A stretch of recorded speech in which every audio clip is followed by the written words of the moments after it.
We now have an important keynote address on probable intensity of Omicron infection on India in the face of over 100 crore COVID by Professor Dr. Joe Thomas, who will be in conversation with Dr. Sudeep Srivastava. Dr. Joe Thomas is an accomplished institution builder, academic, diplomat, and a global leader in public health rights and social development for over 25 years. He has worked as the executive director of an intergovernmental organization of 26 governments, partners in population and development, or PPD. In his capacity, he has represented PPD at the UN General Assembly in New York and the World Health Assembly at Geneva. At the UN General Assembly, he spoke on antimicrobial resistance, sustainable development goals, migration, and refugee compact South-Sud cooperation.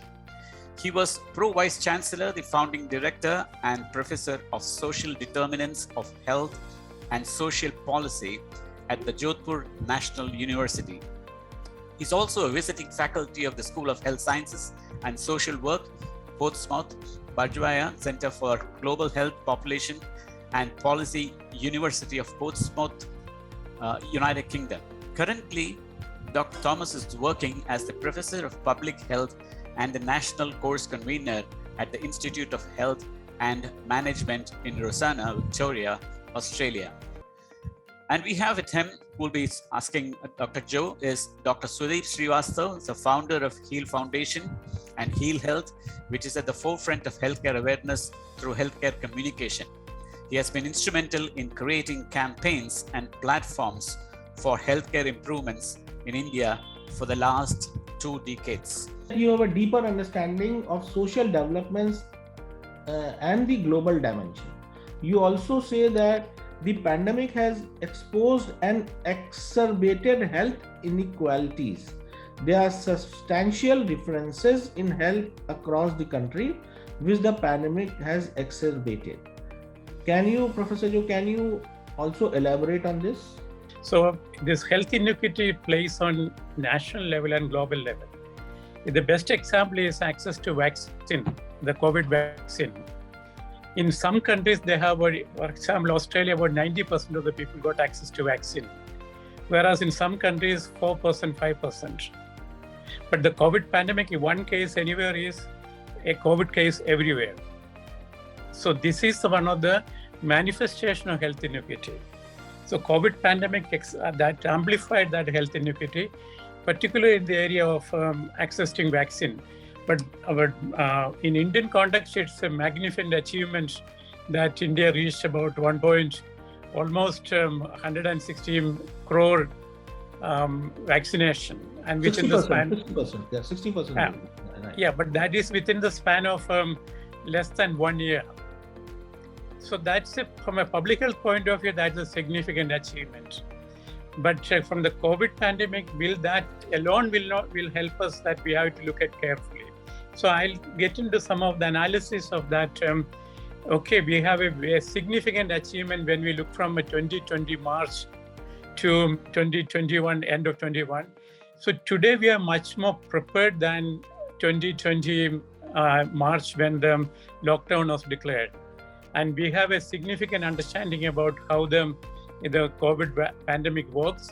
And we have a significant investment in the area of diagnostics, treatment, and a significant number of doctors, they know how to deal with a COVID patient. This was not the case about a year and a half. So within the short span of time, we expanded magnificantly. What, in your view, is leveling up health? What is your view? In your view, is the solution to reduce health inequities? One of the lessons from COVID pandemic is that how we look at disease, how we look at health. So one major conceptual shift of understanding health should be understood as one of the major health security, the concept of health security. Health security should be considered as a national security. Or health security, the security of the people should be equivalent to border security. So how we look at national defense, national security, and we should give same importance for the human security and health security. This is one of the shift in changing is occurring. That means our investment in healthcare should be it's tremendously, it should be improved, because right now, if you take the case of India, it's approximately 2% of the GDP. And it has to reach some level of health implication, some basic level of health equity, we have to immediately increase into 5% of the GDP, and eventually it has to go up to 14%, 15%. If you take the case of example of Sri Lanka, one of the best example of health investment, they went up to 14% of the GDP for health investment. So unless we look at primary healthcare, unless we look at health for all, unless we look at universal healthcare, and this is a political question, I'm not denying that, and it needs to be looked upon. The COVID pandemic is a very important, it's a reminder for us. For example, the amount of the economic impact, it's not the health alone, because the lockdown for 2 years and probably trillions of rupees worth of economic progress lost. So opportunity cost of health, lack of investment in health is phenomenal.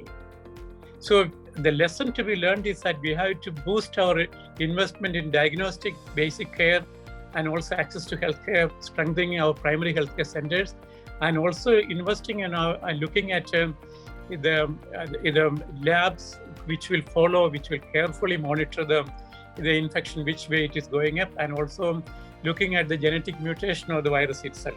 So one very important point you just raised is living with COVID is the new mindset. But the challenge what we see is living with COVID with fear and anxiety. That is one of the biggest challenge which societies are facing. And you also said that if we change the whole goalpost and we say that is not reporting the number of cases but the number of hospitalization. So do you think that this will be able to handle and tackle, because whether it is Omicron or other new variants, we have seen the hospitalization rates going down. So this can be one of the ways which governments, particularly Indian government, should look at. See, when we look at the COVID pandemic, we are looking at there are several variants of concern. It's not only the Omicron we are talking about. We had an alpha variant, beta variant, gamma variant, Delta variant, now Omicron variant. And we look at the genetic mutation, we're talking about almost more than 1,300 genetic variations. So this is the magnitude we're talking about. And also COVID pandemic, we talk about long COVID. After the infection also, you had to live with the side effects, after effect of that. So cumulatively, the COVID pandemic is really, we are talking about a syndrome. And in syndrome, we are living with many variants. And all these variants exist. Even if we talk about Omicron, Delta is existing. Delta didn't go away. And also Beta didn't get much media attention. Alpha didn't get much media attention, even though both of them are declared as variant of concern by WHO. So how people understand the infection also vary. Now, the moment Omicron came, there is much more media attention than Gamma, Beta variant. So this is the interesting part of it. And also we talked about the fear. The fear we talk about March, January, February of 2020, and today there is a significant variation. So earlier people are really locked down, and I see in Pune and Mumbai completely the streets were empty. And for days together, the transport system is completely standstill. So that way, that fear and today's fear, the shift moving towards that we have to find a way to live with an epidemic. One very important thing is, particularly in Omicron time, what is overall we have seen in US, in European countries, now also seen in India, is about vaccine hesitancy. So how do you see this is impacting management of COVID-19, particularly when the new variant of concern, Omicron, seems to be spreading much faster than anticipated, and things are going out of gear, particularly what we see in South Africa, UK, Norway, and these countries? See, one is how do we communicate about COVID pandemic is a significant issue. And if you look at the British Medical Journal on that day before yesterday's publication, Omicron is causing more infection but fewer hospital admission than Delta. So this is the data from South Africa. I say that there are more infection rate because one person can infect another 3%. And And also in the laboratory condition, there are about 70% infection rate than the Delta. But at the same time, in the actual condition, we are noticing about 10% of the infection. So this is the lab test basis and the actual infection rate. There's a variation. One thing is very clear: we have the data says that the public health and social measures, and also infection prevention control measures are actually working. So this is very, very clear about it. And as a policy level, probably we have to look at our lockdown response, because we cannot lock down endlessly, because economic burden is so phenomenal. And I don't think that we can afford to take one more lockdown, because the economic resources are so much stretched. So we have to focus on the vaccine and dealing with the vaccine hesitancy, and also other preventive measures, the basic preventive measures like reducing the physical distance, and also avoiding the larger the crowding, looking at the ventilation or the confined settings, and also how you provide treatment for the people infected.